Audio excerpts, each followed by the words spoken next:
Railroad Preserver 2000 here, back again doing another video here. And in this video I'm looking at this Tom Thumb brand child's typewriter. I don't know if this would have been used for like a school or if it was like a toy one back in the day, but here's the inside of it. This is one of the few I've seen that actually can open. Here you can see a bit of the decay, but surprisingly it's not in that bad a shape. Almost every key works. Just a few of them are like here are bent.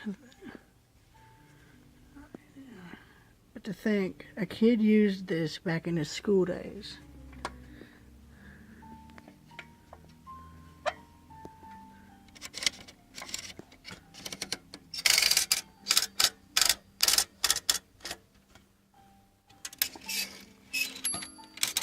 And it still gangs.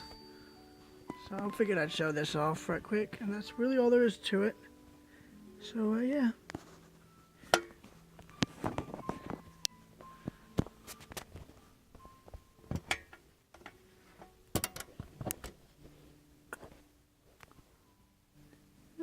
See y'all later.